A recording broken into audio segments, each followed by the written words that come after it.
temptation, trap, and training. So we've gotten off to a good start for our day. And anybody ever been praying or meditating first thing in the morning?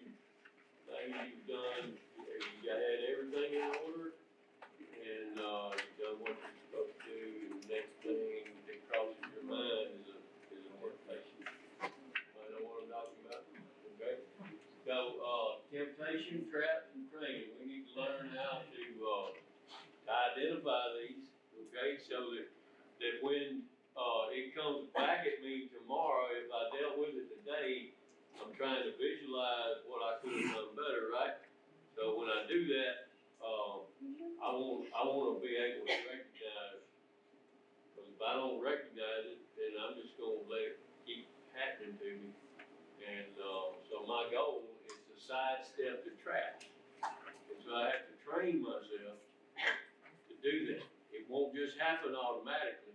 That's something that I gotta train myself to do. So as we go through the day, we stop, pause, and pray when agitated or doubtful, and ask for the right call or action. That sounds pretty simple, don't it? Anybody believe in the power of prayer? That prayer changes things. Okay? So when I pray, I am surrendering myself to the Spirit, and I'm surrendering to God's power and allowing God's power to work through me, and that's why I pray. And so, when agitated or doubtful, so has anybody been agitated or doubtful today? Okay, at least once, right? At least once, maybe 10 or 12 times. So we stop when that starts to happen. Start getting restless. Some, I'm irritable. Things that shouldn't irritate me start to irritate me. That should be a warning sign.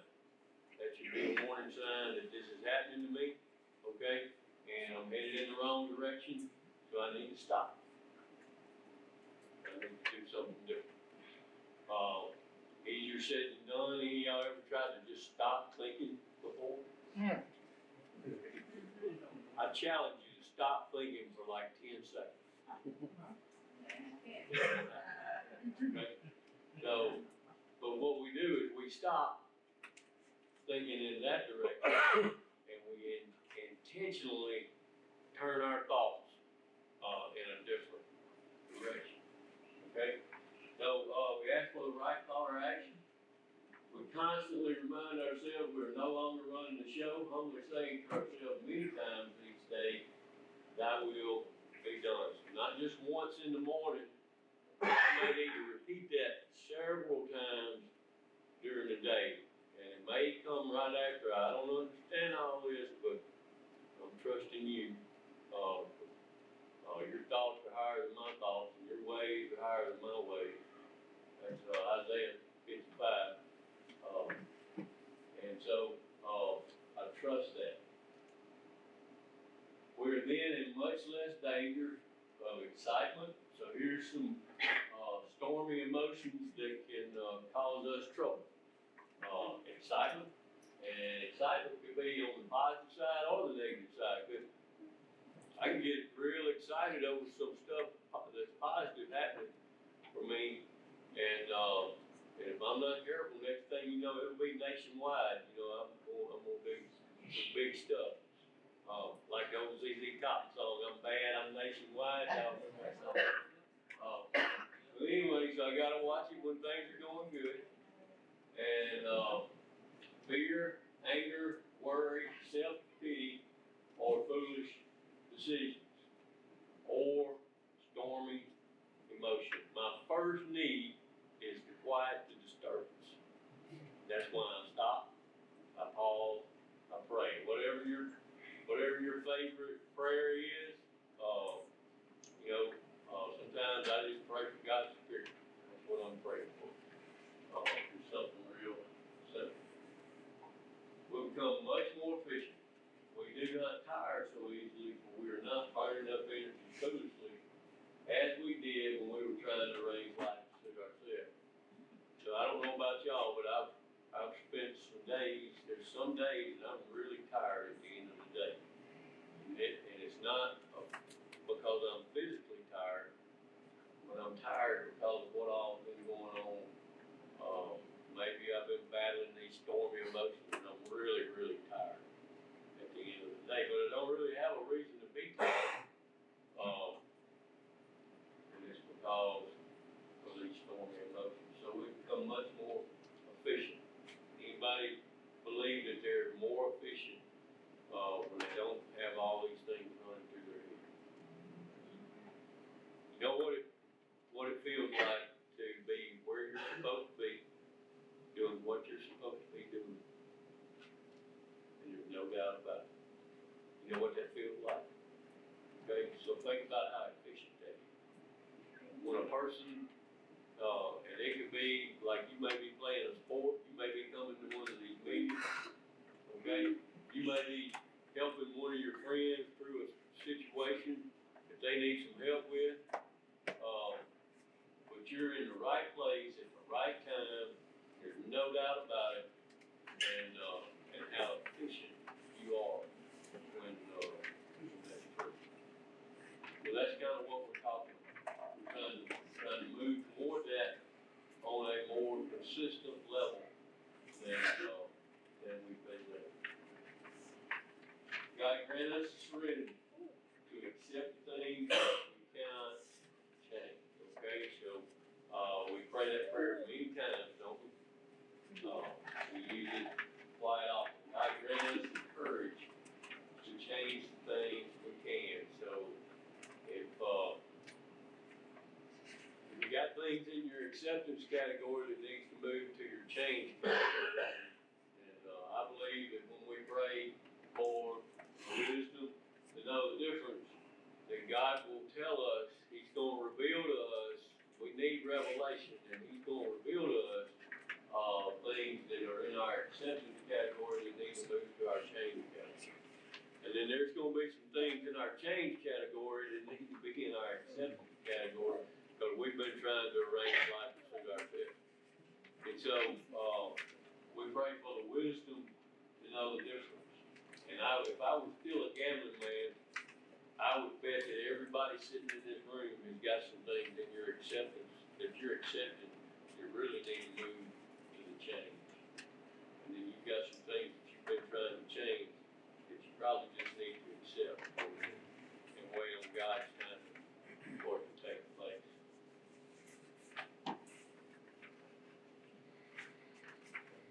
Message of hope. Our faith and sincerity will be put to the test every day. These spiritual workouts should be regarded as part of our education, for thus we will be learning to live. We will make mistakes, so that we can go ahead and accept that. That's one of the things we can't accept, is that we're going to make mistakes.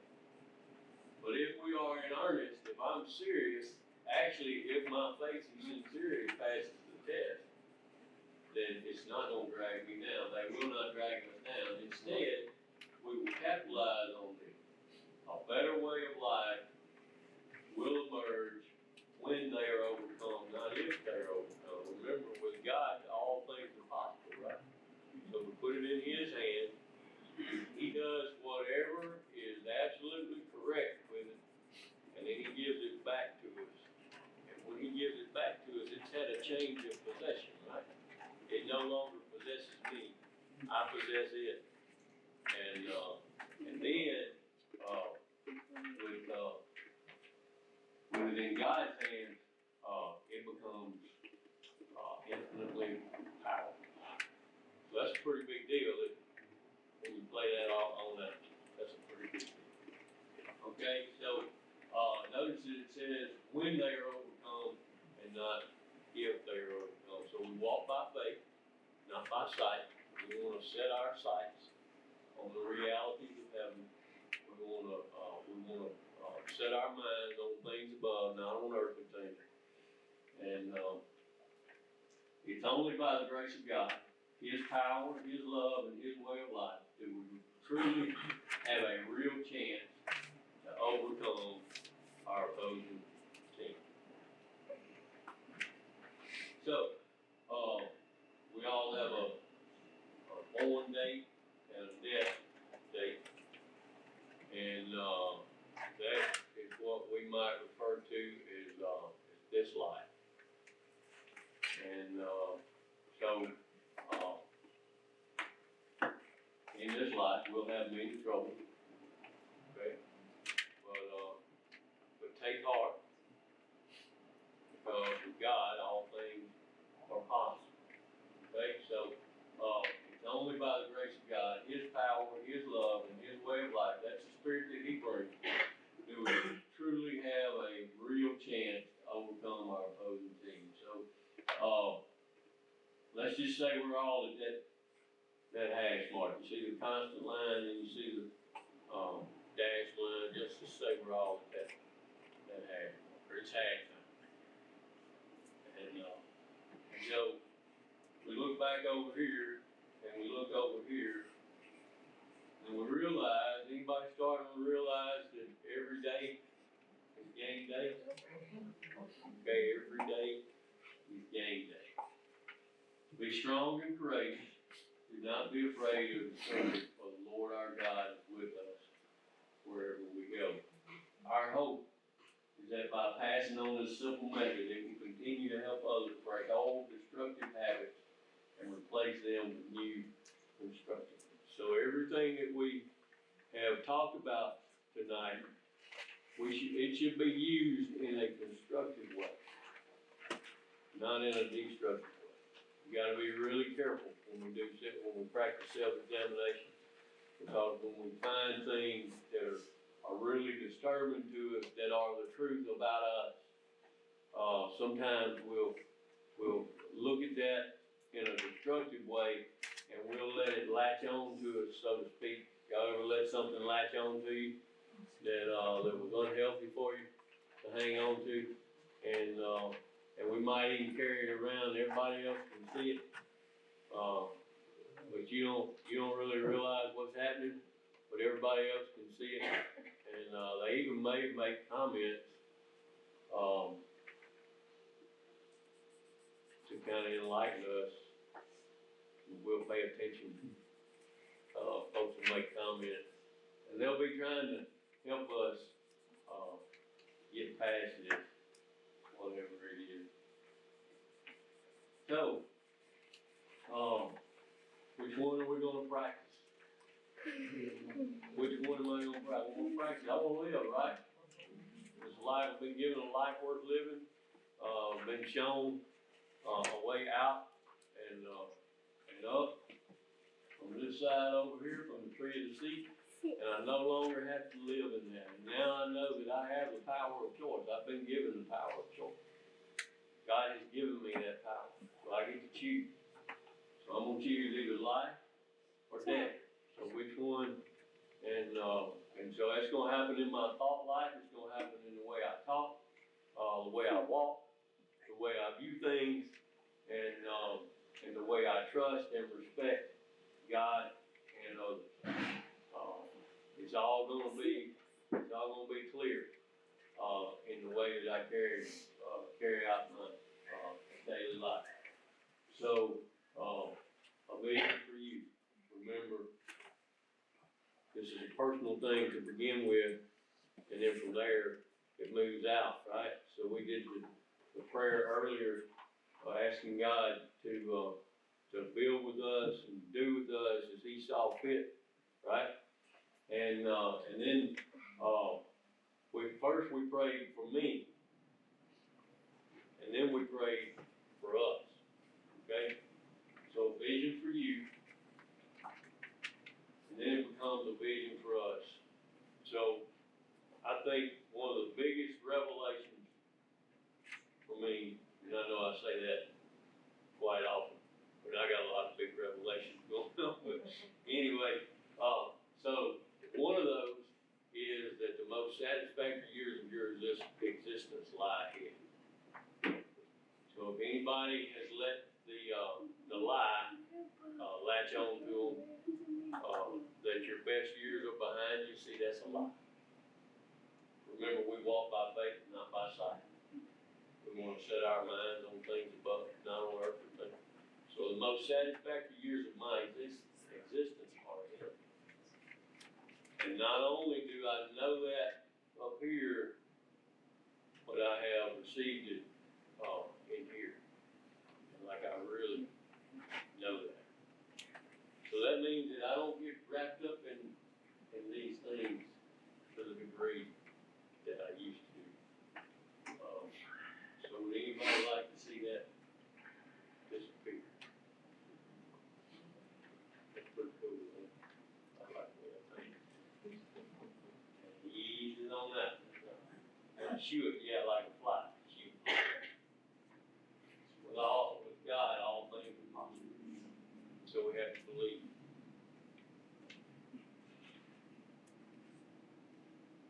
So here we are. We prayed the same prayer earlier. We prayed the I version. So now we're gonna pray the us version. All ready? Same way we did before. Lord, make us a channel of thy peace.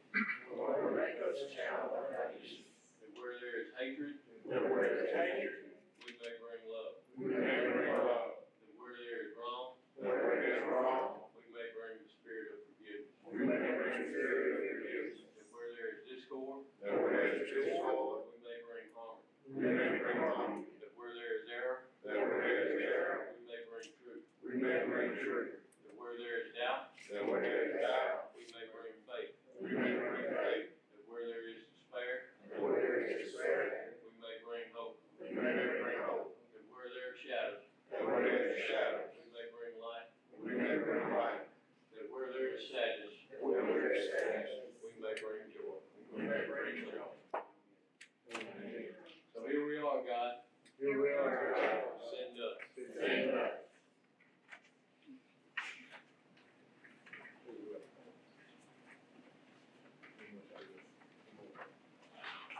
That's who we are, y'all. Appreciate y'all being here.